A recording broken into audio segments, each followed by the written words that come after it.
पंजाब हरियाणा सहित कई राज्यों के किसान दिल्ली आने की तैयारी कर रहे हैं। इसी मुद्दे पर हम बात करेंगे बीजेपी सांसद रमेश पिथोड़ी से।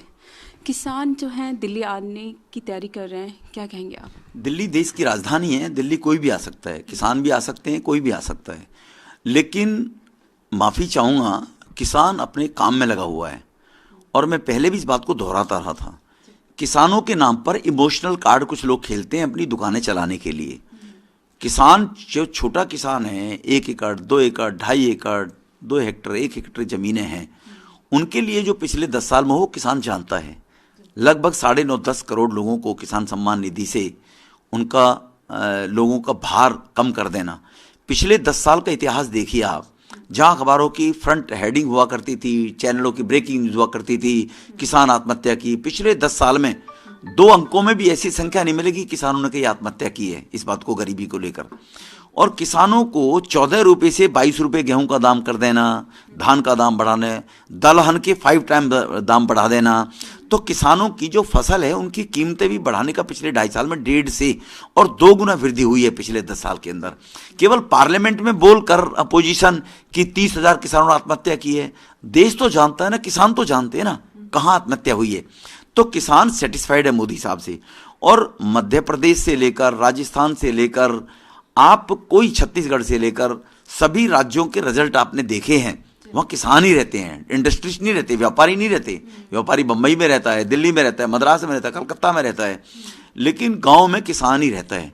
तो इसलिए किसानों की समस्या नहीं है ये आंदोलनजीवी लोग हैं, इनको फिर फंडिंग हो गई होगी कांग्रेस से, विदेशी ताकतों से, कि जो भारत को कमज़ोर करना चाहते हैं मोदी के नेतृत्व में। कि आज मोदी जी $5 ट्रिलियन की इकोनॉमी के साथ में 12वें स्थान से देश में 5वें स्थान पर हमारी अर्थव्यवस्था आ गई है। तो इस प्रकार के जो कुछ कंट्रियां हैं जो दुश्मन भारतीय, वो इनको फंडिंग करते हैं। चाहे वो कनाडा की तरफ से फंडिंग आए आतंकवादी गतिविधि करने वाले लोगों की तरफ से, चाहे वो और कहीं कंट्रियों से आए। तो ये आंदोलनजीवी लोग हैं, लेकिन किसानों का बैनर ये लोग जरूर यूज कर रहे हैं।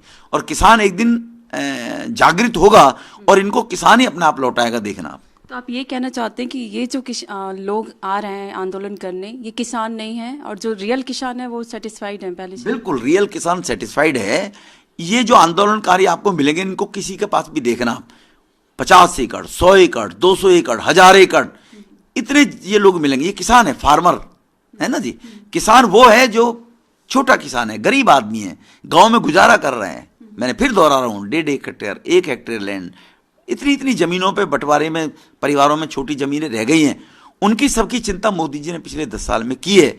और आने वाले टाइम में भी आप देखो ना, 33,000 करोड़ रुपया फंड हुआ करता था, डबल हो जाना चाहिए था 66,000। मोदी साहब ने कितना कर दिया? 1.25 लाख करोड़, 1,40,000 करोड़। तो जो किसानों का फंड भी 4 गुना बढ़ा दिया है उनके वेलफेयर के लिए, किसानों के लिए।